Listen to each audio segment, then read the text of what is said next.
And I wish all these boycotts and all these actions could help the IDF to open their eyes and to understand how inhumane and how terrible the things they are doing. Because uh, by this moment, we are watching all world leaders doing nothing against it, and how can we, as a community, do something about this if we do not have guns, if we do not have the power to do something about it? So do you think that might be a possibility of the IDF to uh, turn against his own government? No, I don't. Because the IDF is just representative of a very dangerous ideology. It's not the IDF that's dangerous, it's the ideology that's dangerous. And that ideology is Zionism. And it's a carefully constructed, extremely well funded, extremely well protected ideology. And it owns the media, owns governments, it, it has tremendous political influence, and money makes the world go around. So, I'm not saying anything to anybody in this room that you guys don't already know, but people love to say things like, oh, it's anti Semitism, and they like to spin the propaganda. But at the end of the day, this is about power and it's about money. And the Zionist movement has positioned itself incredibly well. The IDF doesn't give a shit about, there's just this insane ideology. Um, in terms of, you mentioned that a lot of Israelis are coming here and opening businesses. I think there's something to also be aware of here. When we landed in Portugal in 2022, it was the first time in my life where I was like, this is so weird. I feel like I'm in a utopia. I'm like so far away from the world as I've known it, a world of conflict, a world of occupation, a world of just, I felt like I had somehow moved to another universe. And in the last 6 months, I feel like that's changed because, of course, what's happening in Gaza has woken up the world. And so now it, the, it all feels very present to all of us, which is very important. But it also has brought like the skeletons out of the closet. And what I've discovered is even in Portugal, I'm here. I'm not living in Palestine because I wanted to not live in Palestine. It's because I don't have any other choice. And I so I'm trying to establish a life that's safe and comfortable for me and my family. I open a restaurant and then I have Zionists in my DMs and in my comments telling me to shut the fuck up. Excuse my French. What's so insane about this is you drove me out of my homeland and now you're here harassing me.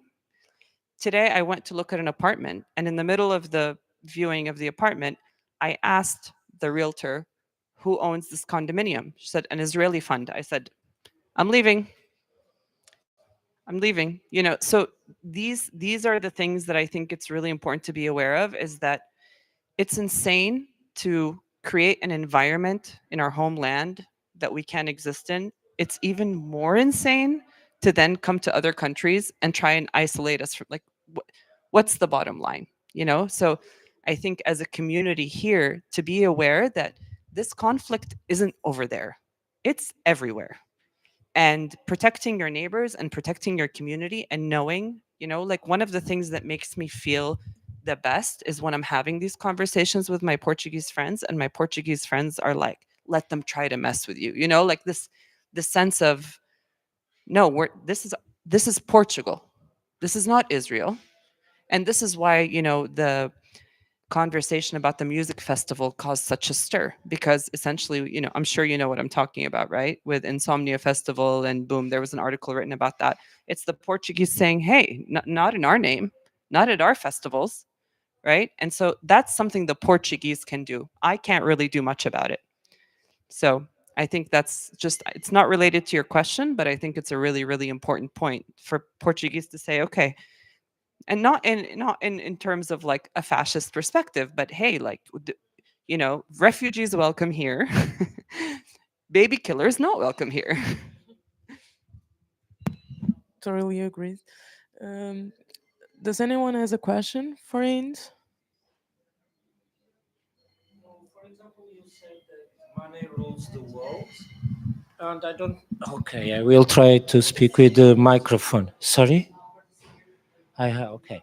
So you said that the money rules the world. You know an idea how the boycotting all the Western companies like Google and that stuff is going on? If it makes effect, because I read that Israel entered in a kind of a recession, economic recession. Is that true or not? And if so, how it can affect to change? Because we are talking also about the corrupt and the criminal like Netanyahu and the people from Israel, they have also their own word. And in terms of economics, if the climate, the economic climate change, it also can change and create turbulence in Israel. We also want to create. First, we have they are not welcome, like you said. The Israel, the people who support genocide, they are not come. They were not welcome in our land. And the second, we need to create turbulence also in Israel. And a way to create a turbulence is to put this economic and this country under economic recession and to go down with the economic level and lifestyle they have, because they are really really rich persons as well. So the first question is going into recession, do you believe that it can create a kind of political turbulence? It can support a kind of internal opposition inside the Israel regime or not? This is the first question. Another important question is about the maps. We have to fight, as you said, against the genocide, but Palestine does not resume to Gaza. Jerusalem is also a very important issue because they occupied also, they put the embassy when it was not allowed to put the embassy at Jerusalem. We have other territories that belongs to Palestine that they took off. So we have to discuss also the old maps, not this only, the Palestine is not this small piece of land, it's much bigger than that. So we can return back to this discussion, what is Palestine and what is not, and what we should fight, because we not should fight only for this piece of land. And the third question is regarding the natural resources, because they are quitting the water from the Palestine. They are I don't know how to say it in English, but they are shutting down, I don't know, the trees, olive trees, and all natural resources. So how we can stop this as well, apart than to put Netanyahu in jail, if it's possible, of course. Thank you. Really, really good questions. So your first question was about the efficacy of boycotting, divesting, and sanctioning. First of all, absolutely, there is impact. The whole point of BDS is to bring the Israeli economy to its knees. When you bring an economy to its knees, the internal pressure on the government becomes less popular. Uh, Set aside from the economy crashing. Um, Unfortunately, majority of Israelis have supported strongly the the war in Gaza. I grew up, born and raised in Palestine. I grew up under the occupation. I can tell you that 99% of Israelis I met looked at me like I was an animal. Walking through a checkpoint, walking past a military tower, walking through the Erez, crossing to Gaza for a kilometer with a sniper watching me through. There's there's a complete division in terms of how Palestinians are viewed by Israelis. So um, relying on the conscience of Israelis while 40 kilometers from Tel Aviv, people are being slaughtered, hasn't done much, unfortunately. But once you remove the comforts and once you destroy the economy and once there are no jobs and once there's inflation, people are going to start to care because unfortunately people are selfish. We've seen this work very well before. We saw this work in apartheid South Africa. That government was brought to its knees. Some examples is recently Microsoft Azure stopped serving the Israeli military. This is a tremendous thing for Microsoft to say, no, you're not allowed to store your data on our servers. They were using Microsoft to spy on Palestinians in mass. Okay? They were using software. Something else, UEFA, they've banned Israeli soccer teams from playing in tournaments, and what's next is we're trying to get them to stop from being in the World Cup qualifiers. This is tremendous. Sporting isn't just something you watch, it's not just a spectator thing. This is huge for the Israeli economy. We're seeing these things happen. We never expected to see this, and now it's happening. So in my personal opinion, I think that, and from what we've seen in the past, yes, these do have a huge impact. Unfortunately, as you mentioned, the Netanyahu government is incredibly corrupt. The guy is essentially keeping the war going because he knows if he loses power, he's going to jail. So the system is incredibly corrupt, but one way or another, this is a very impactful way to make a change. On historical Palestine, this is what I was alluding to before. You know, my great grandfather, my family, Gaza is 80% refugees now. My family was a farming family from the 20% of people that were originally from Gaza.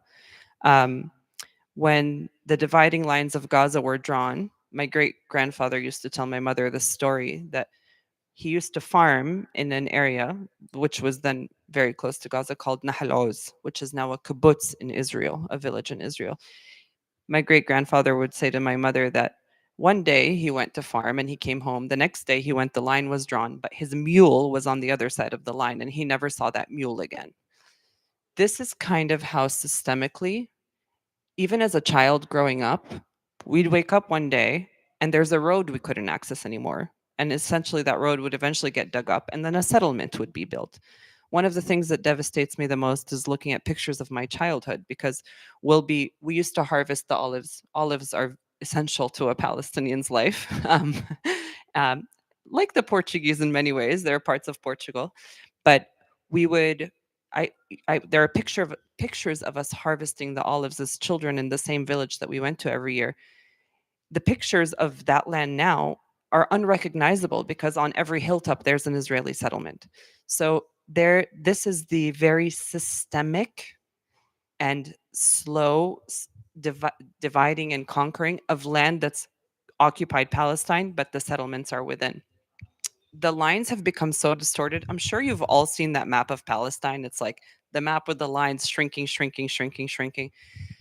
Every time the land shrinks more, and every time we get into a new negotiation between some new American government and the new Israeli government,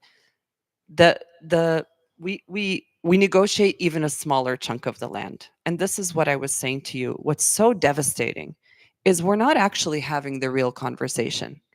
The fact that this is a settler colonialist state, why are we negotiating what bits and pieces we have instead of maybe we need to find somewhere else for Israel to exist, for example, right? Maybe they need to move into a smaller piece of the land. After all, at this point, the Palestinian population is larger than the Israeli population. So this is a very complicated question. I think the only people that can truly have influence over how this goes are Western governments, which requires them to give a shit. And this goes back to what do they give a shit about? They give a shit about having AIPAC support so that they get the next election. I mean, that's what all election cycles are about, right? It's not about governing for the people, it's about getting reelected. Sorry if I'm depressing you guys, but. And then the third question, natural resources. I mean, this is honestly so heartbreaking. You know, you have this group of people who are claiming God, like God granted, God promised divine access to this land. And they've mistreated this land and misappropriated this land in unimaginable ways. If you care about any land, like if you care about the environment at all. You wouldn't treat the land the way the land is being treated. But to say it's your land and your God promised land, and you're mowing down thousands-year-old, hundreds-of-year-old olive trees, you're bombing and bombing and bombing. I mean, the amount of toxins in the air above Gaza, what they've done is just unbelievable. So, you know, I, I'm not sure exactly what the question was specifically on this, but I think the only way to make this stop, specifically in the West Bank, which is where, like, the Israelis are thrilled right now because we're all distracted with Gaza. But what's happening in the West Bank right now is absolutely insane. They are appropriating village after village after village after olive grove after olive grove. It's a mess. It's the worst it's been since, honestly, since the Nakba. So what is absolutely necessary there is for, again, the international community and for Western countries, which means powerful countries, to say, you're not going to do this. And if you're going to do this, there are going to be consequences. What have we learned in the last 2 years, though, is that international law doesn't mean shit. um, so yeah, really, really devastating. Really good questions. But what can we do about that? We can keep screaming off the top of our lungs and demand that our governments grow a spine where integrity counts more than personal wealth and favors. Thank you so much for your words. Of course. No, the flotilla, it's concerning me a lot because they are arriving till the international waters, but the Israelis think it's not international waters. You have a lot of knowledge about, of course, what Israel can do or cannot do. I don't ask you to guess the future, but what can be the measures that Israel can do against flotilla? They can shoot them, they can use drones, what it can happen. And because I cannot imagine it, I can imagine a lot of evil things, of course, but to shoot a flotilla of 30 or 40 something boats with food and healthcare, do you think this can be possible with so different countries and with so much big visibility? First of all, I've also been losing sleep over the flotilla over the last 4 days. I mean, right now, currently, they are like entering the most dangerous part of the journey. And so my thoughts and my hopes and my prayers are with those guys. They're so unbelievably courageous. So many of these people are parents with their little children at home. And I've seen their messages on Instagram. They've said goodbye in case. So these are people who are fully prepared, knowing how insane and unhinged the Israeli military can be. Look, I one of the things that has been most devastating to me as a Palestinian in the last 2 years is I was always convinced as a Palestinian. I gave the world the benefit of the doubt. I was always convinced if the world really knew what it was like to be a Palestinian or a Gazan, or what living under Israeli occupation was like, if they really knew, then things would change. Then the internet came, but it wasn't like insane like now where you had immediate access to everything. So, for example, in the late 90s, 2000s, the internet came. And then I was like, okay, people still don't really care. But in the last 2 years, demonstrated to me that I was naive. I was wrong. So I'm not naive anymore. Israel has taken away my naivety completely. Everything that has continued to happen. Oh, it wasn't us that bombed a hospital. It wasn't us, it was Hamas. And now it's carte blanche bombing of hospitals. I refuse to say it's impossible for them to do anything because they've clearly shown us they are willing to go to any distance to get their way, and there is zero accountability. So, my hope and my prayers are that everybody on those flotillas comes out of this incredibly safe. But I carry the same fears that you carry because I wouldn't put it beneath Israel to hurt people in international waters because they've done much worse and they continue to do worse. They act in complete impunity, they break laws, and then, Netanyahu goes to Washington, D.C., and he gets a pat on his back. So I refuse to be naive, but that certainly doesn't mean that I'm expecting, or I fear for them. I fear for them, but I'm also incredibly inspired by their courage, honestly. Yeah.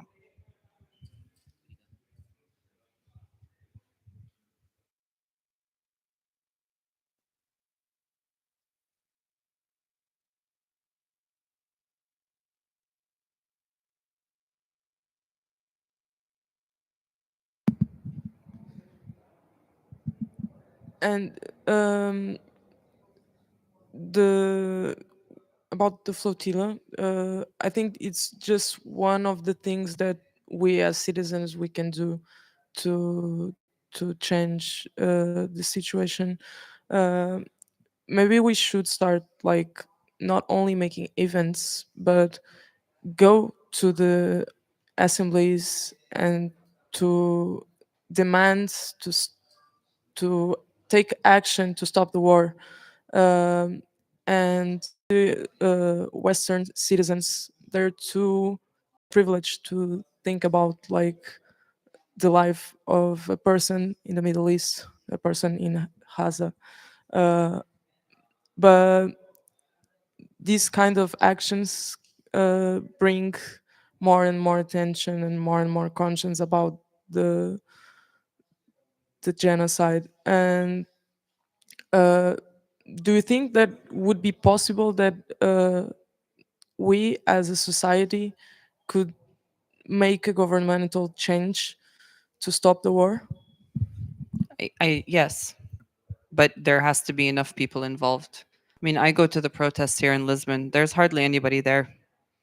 You know, you watched what was happening in Italy. They had impact. You know, they they they changed their prime minister's tune. Their prime minister is still a piece of shit, but there was impact. We've seen Spain have tons of impact. There's definitely more movement happening in Portugal, but there's so much more that we can do. I think one of the things that I've also noticed about Portugal is the solidarity movements are very fragmented. So there's like a lot of people rising up and getting involved, but it's not coordinated, it's not organized. There needs to be a way to join forces. And then a lot of people care, but they don't get up and go. They don't get up and come to the protests. If you have 10,000 people at a protest versus 100 people at a protest, it makes a difference. It makes the news. Then people are like, oh shit, something's happening, and I think it's worth paying attention to. Unfortunately, we have a symptom in the world, and it's called the sheeple, right? Like the the people who are just kind of in sheep mode because the world kind of forces you to be in sheep mode sometimes. This is why it's so important for people to get involved. A lot of people say, oh, I'm one voice, I'm one person. But if there's enough of us, it adds up and it makes a huge difference. So I would say figure out, if you're an organizer, figure out who are the other organizers, get in touch with them, do the hard work, um, and really encourage people to speak up, to get involved. It's really easy for people in a place of privilege to just be like, oh, that's sad. I can tell you personally, for me, my sympathy for people who just kind of like are neutral has pretty much disappeared. I think neutrality is bullshit. I think it allows this to go on. And I think it leads to tough decisions in your personal life. Like, hey, I'm, I'm going to lose people in my life unless they would like to stand up and say something or do something about what's happening. Neutrality is actually a theme that we have been discussing within the Liberation Station because the group is divided. Some uh, don't want to be near neutrality, and the other part want to um, change the people that are neutral. So, um, what do you think is the best action uh, with the person that thinks that they should be neutral? Like, how can we change their mind? How can we wake up that person to what's have been happening? What does neutrality mean? If you can tell me, like, can you tell me your understanding of neutrality? Uh, to me, neutrality can come from a place of ignorance or a place of naiveness or just like privilege. So Uh, I think, you know, somebody's reason for being neutral, again, such a hard word for me to think about because, if somebody is ignorant and needs to be educated, educate them. If they're not willing to be educated, they're not worthy of. They're complicit. Period. So, if you're talking about this division, right? I think there's nuance there. I think if somebody's neutral, but there's an opportunity to make them not neutral, that opportunity should be taken because their understanding of neutrality is just a disability that they have. They just don't know. They don't know better. Nobody has educated them. They're sheltered, but they're open to the possibilities. If somebody is comfortably neutral and no, no, no, that's not my problem, they're a problem. They are the very people that allow and facilitate for this to continue. This is where we say neutrality is complicity. This is like silence being is complicity. So it depends on the individual and why they have this quote unquote neutral position because it's not neutral. There's no neutrality here. Um, yeah, I could say a lot about this. The last thing I'll say is after October 7th, every my family is from Gaza. The neighborhood that we're from is in the north. It's called Shajaiya. Shajaiya is destroyed beyond recognition. So things like, me and my dad were saying, would we be able to find the plot our house is on? Like, no, because every landmark has been destroyed. The place has been flattened. It's not like we can find the pomegranate tree or the lamppost or it's just devastation beyond recognition. Every single member of my family has lost their home. Every single one. My grandmother had 10 children. Every uncle and aunt, every cousin. I have 65 first cousins, okay? Gone. Everything is completely gone. When it started, a lot of my friends were like, "Hey, I'm really sorry. Are you doing okay?" Like what you would expect from people, right? But then as the genocide continued and continued and continued, people would check in with me and be like, "Hey, are you doing okay?" And I was like, "Are you okay?" Because this isn't the, the fact that we can exist in a world where one a bunch of world governments can watch a government do this without in impunity, without any consequences. Not just watch them, but facilitate it. All of these countries are still selling weapons to Israel. That should terrify the shit out of everybody. Like the fact that something like this can go unchecked should terrify everybody. So my question is always like, it's not whether just the Palestine, like, am I okay? Like, are you okay? Dude, isn't this freaking you the fuck out? Because like it should be the fact that we can this isn't just a unique to the Palestinian situation. Okay. Right now it is, but we've seen this happen before and we will see it happen in the future. And we don't know who it will happen to in the future. But the fact that this can actually happen in our world should be scaring the living shit out of everybody. Sorry, I swear like a sailor and just, but so I think like that's really, really, really important in this whole neutral conversation is like, okay, you're privileged. You know what's really scary about being privileged? If somebody can just like come take it away and there's no consequences to taking away your privilege, right? But unfortunately, some people are just impossible. Um, yeah. So Because for me, to me, it's very difficult to speak about neutrality when we are facing a genocide. And doesn't matter in this case, unfortunately, it's the Palestinian people, but it's a genocide, fucking Christ. Now, we are not talking about 10 people died in a car bombing or something like that. We are facing a genocide. We are facing, and like you said, the politician, they, and our as a society, we have what the values we believe, what you are fighting for. It's your, okay, it's your record collection, or it's what you really believe, that we are all equal. We don't deserve this. Even if we don't live there, This is against our values. This is against what you think it's we fight for. This is the values that are unnegotiable. And that we don't deal with neutrality. We cannot deal. We are against, or if we are not against, we are with them. And there are no borderlines here. There's no neutrality and there are no excuses for neutrality. If you believe that all human being is equal, like Petro said in the United Nations, there are no people elected by God. All humanity are sons of God if you believe in God. I don't, but we are all equal.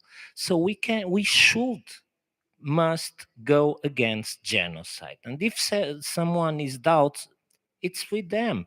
You choose the values you want to fight for. There's no complicity with these people. We cannot allow that people in this so strong matter that affects also the Western values. We believe in freedom. We believe in individual freedom. We believe in solidarity. We believe in love. We don't want Netanyahu, and with support of the American government, they are pushing us into a war. And this is so important to fight for Gaza because now it's your turn, unfortunately. Sorry to speak like so directly, but next Sunday, next Monday, it will be our turn because they don't believe in freedom. They don't want to colonize or even capitalist or economic struggling or with guns. So this is a civilizational thing. We are 2025, no? Yeah. 2025, sorry, now I forgot the numbers in English, but 2025, we cannot face this anymore. We have to fight for our freedom, for what we believe. So in this aspect, fighting for Gaza also in a very selfish perspective, fighting for the people from Palestine, fighting for the Gaza people, it's in a selfish perspective, it's to save the values of what we believe in Western civilization: freedom, independence, the right of each people lived in a cell according to these values, their own government, and so on and so on. So I cannot understand in this moment where we have internet, where all access to the information, we are not talking about the Second World War, how can you be neutral? And this is, I have a lot of hope that we can win because this is a war. We are talking about the war. We are not fighting with guns, but we can fight in another way. And I hope Palestine will be free. I really hope that. And because it's the values. If we lose, and that's a big perspective that we will lose this war, we will lose what our lifestyle as well as a Western country. So I think it's the time to people to put also in this in mind. If is this is a selfish perspective. So I really hope that Palestine will win. I really hope that Palestine will be free, and that's for sure. But because we need that, we really need to believe in love, in freedom, and that values. Yeah. Thank you. I Sorry. think the one thing I'll say is that um, this is what I was alluding to before is it should be normalization of what's happening should terrify everybody because that is going to define what our world looks like moving forward. If this is normalized, that's the new standard. That's where the bar sits. And that's why the complete departure of international values and norms and their application and the things we agreed to in response to the very same thing happening to the people conducting it 50 years ago. Imagine like you're watching a movie about the Holocaust in 1945 and two friends are talking about it and one friend's like, "Yeah, I'm neutral." Like imagine like in hindsight how fucking ridiculous that is. It's and that wasn't even live streamed, it wasn't as visible. So yeah, I completely agree. Normalizing this is incredibly dangerous, equally dangerous to every individual, sex, race, creed. This is not the kind of thing that's going to discriminate, let's put it that way. So I agree with you very much. So.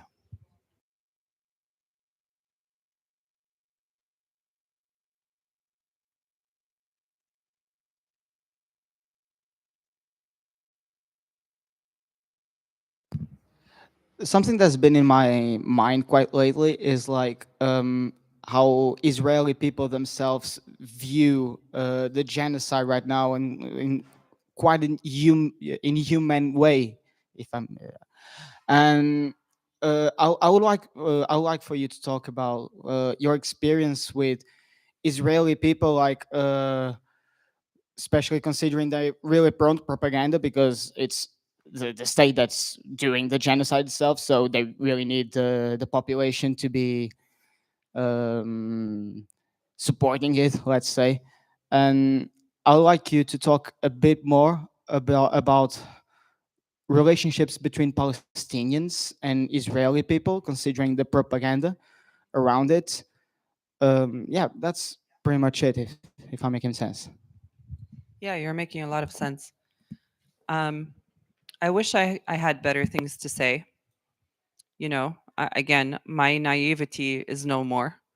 I grew up, I'm a Gazan. I grew up between Gaza and the West Bank. I did live in Jerusalem for some time. When I lived in Jerusalem, I was accessed Israelis for the first time in my life. So, I would go to a bar in West Jerusalem. They wouldn't know I'm Palestinian, but it was like, oh my God, I'm around a bunch of Israelis and living a very normal life, one that doesn't exist in the occupied Palestinian territories. And at that time in my life, I was like, maybe there is a way, maybe we're all just people like drinking beers at the bar. But um, in my adult life, my experiences have really proven that to be wrong, that we don't see eye to eye. Israelis, Israel has done an incredibly, incredibly good job creating a population that is deathly loyal to this Zionist ideology. So, so many Israelis that are kilometers from the West Bank or Gaza can't even don't first of all, it's non-existent to them and they can't imagine what conditions are like in there and they don't care. Like for example, the Nova Festival. Gaza was a concentration camp and still is a concentration camp and they were like nobody asked the question, why the fuck are you doing ecstasy and like hanging out outside of a concentration camp? That's like super dystopian. Like I don't know, go north or something, but there is such a disconnect and a lack of care and a lack of empathy. It's very hard for me at this point to engage with an Israeli. Very, very, very, very hard. I I try to come from a place of empathy because, if I bumped into a mother, my kids were in a dance class with another kid. They recognized each other in line. Me and the mother started talking to each other. 10 minutes into the conversation, I learned she's an Israeli. I felt physically ill. Like my reaction was visceral. I couldn't help it. It's like, oh, when I was in Jerusalem, you were probably in the IDF. Cool. Like, that's the reality, is that Israelis are raised with this propaganda. They are sheltered from Palestinians. They are actually taught to hate Palestinians, and there's conscription. So all of them serve in this very violent military that polices us at checkpoints and shoots at us at checkpoints and bullies us. And it's systemic. They've done a really, really good job. So the very few conscientious objectors are not the people like I'm bumping into at the line at the swimming pool. You know what I mean? Like it's such a tiny percentage of people. So it's hard for me to find any way to connect on a human level with somebody who isn't outright, like when I told her I'm Palestinian, if the first words out of her mouth weren't, I'm so fucking sorry, Israel is a terrorist state, then I really have nothing to talk to you about. On the other hand, what my mother would say to me is, this woman was born when you were born. She was born into the state that was already created, right? Like, it's just as much as your fault for being born Palestinian as it is her fault for being born Israeli. And I do ask myself, if I were born Israeli instead of being born Palestinian, how would I reconcile being a settler colonialist? And this is the thing that I've become pretty dogmatic about now, is that every Israeli is a settler colonialist. So maybe she moved to Portugal because she doesn't want to be a settler colonialist anymore. I doubt it. But it's a very hard thing to reconcile. We don't really have relationships, not anymore. We don't see eye to eye. And unfortunately, we've seen through action and through the polls that the majority of Israelis support their government. And that's a terrifying thing. So I'm, you know, very hesitant to explore sort of the let's join hands and make peace. I'm not saying that we shouldn't with the people who are like-minded. I I think there's a lot more like-minded Jews that are great advocates of Palestine and the Palestinians, less so Israelis, which debunks the whole anti-Semitic thing because this is not about religion and it never was to begin with. I have just the second part of the question, which is like you just talked about how. Um, well, I'm just going to short it out. Like, have you ever met an anti-Zionist Israeli person, and and if so, has that person ever told you about their experience as an anti-Zionist Israeli person? I'm talking about secondhand experience, but well, there's no Israeli person, anti-Zionist Israeli person to talk to. So I've met one anti-Zionist Israeli once randomly in Lisbon. Yeah, I mean, and also it was like late, it was like at a party. I'm not 100% sure how I feel about the conversation. I don't know. I'm It's very difficult for me to like trust. It's really the thing I feel when I meet Israelis is fear because that's how I'm conditioned. You know, it like actually makes me there's like my little Hind, like the little girl that grew up going across the checkpoint to go to school and getting bullied and harassed and like that comes out very much. I get very nervous. It was crazy for me to be in the line. I have twins. I have twin 6-year-olds. I'm a mother. And I'm suddenly this woman tells me she's Israeli and I literally felt so vulnerable.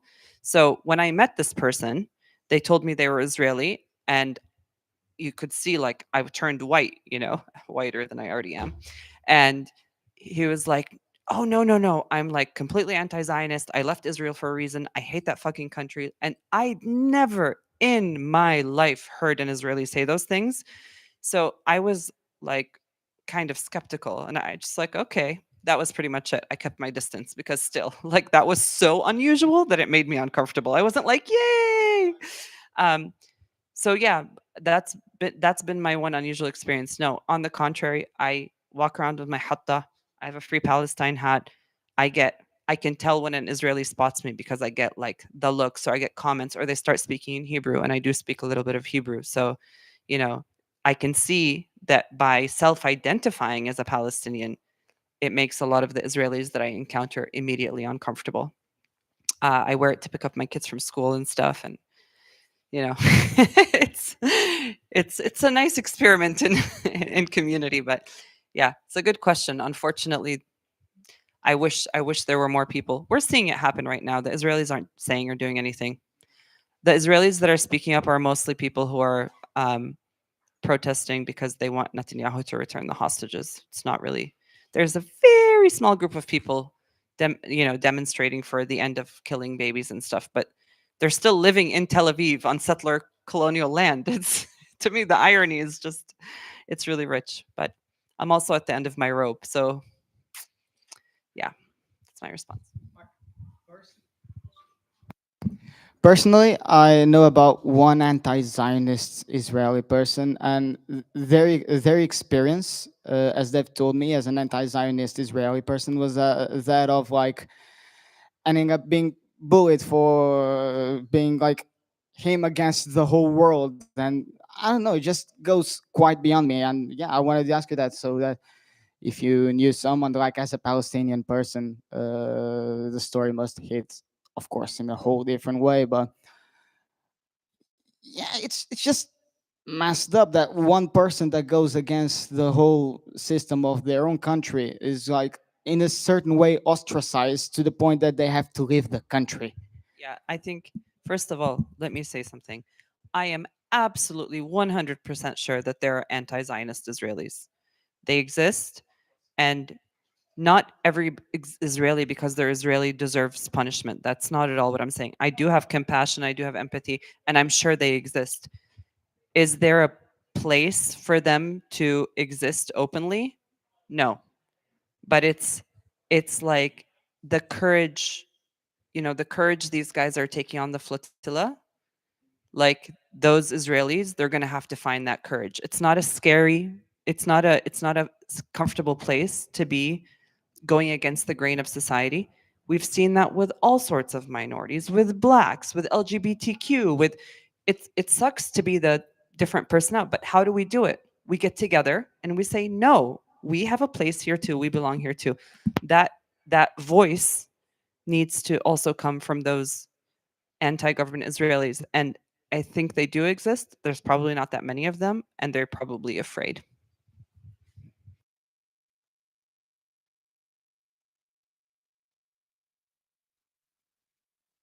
Okay, I don't want to enter in an argument and counter-argument, but here I don't care a shit about the Zionists or anti-Zionists in Israel. I'm worried about the Palestinian people. So my focus goes to end the genocide and to go to all the strengths to fight the people that by is silent, they're silent, or they don't do nothing against the genocide that it's in 20 kilometers up, just around the corner. Come on. So, okay, if it is anti-Zionist in Israel, okay, good. But they need to move. They need to do something. And there's a lot of huge communities outside Israel, like Jewish people and other, and they live in Portugal, and I don't see them supporting the Palestinian cause. They are not even in Israel. They are here in Portugal, and I never saw them in a pro-Palestine manifestation. Yeah, protest is X. Thanks. And I don't. And when we start something, they come some with saying something pro-Israel. I don't care about them. They have a fact, and the fact is there's a genocide going on. We are not talking about the war, because the Palestine people, they don't have guns to fight. They don't have planes or even a boat to fight again. They are massacred. They are living what the Jewish people living, and or worst, they lived in the Second World War. So if they if there's a anti-Zionist living in Israel, good for him. But what I care about him, what you believe, what move on. I also think that Sorry, something. but we cannot talk. I don't. Yeah. We need to focus on it is important. There's a genocide going on. There's a because it's not a war. The Palestinian people, they don't have the means, and not even the international solidarity to fight against Israel. They are so. Come on, I think it's obvious. We have to fight them in economic boycott, going to the protests and so on and so on. Sorry, but I think it's over. They have. It's not only it didn't start at 7 October. Okay, And I so think that's a really key point to keep repeating in the conversations that you guys have with other people is people say, oh, do you condone Hamas, or what about October 7th? And that's a way to redirect the conversation, because the fact of the matter is Hamas is a byproduct of the state of Israel, you know? But if they founded it or not founded it, when you occupy and colonize, you are going to have resistance, so what's the expectations that Palestinians just lie down and die? Like, what, show me a colonial state that didn't rise up and fight against, did nasty shit happen? Yeah. Am I saying, oh, I condone it? No. But do you that that's not the conversation, right? So I think it's really important to always draw the conversation back to, like, hey, no, you're not going to distract me with your stupid this October 7th and Hamas. And no, this is something this is much older than that.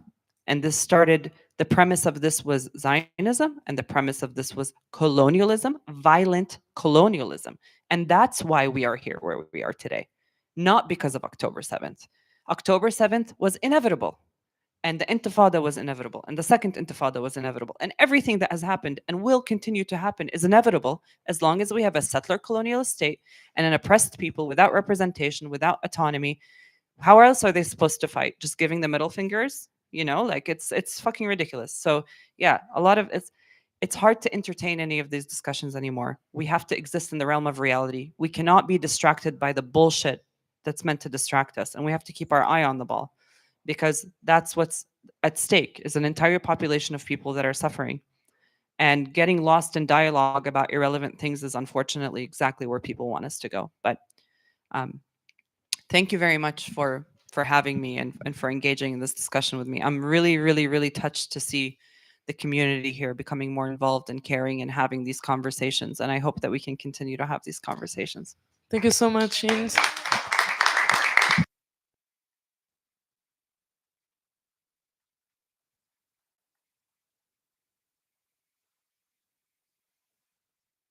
Now we are going to continue the music with Diana XL.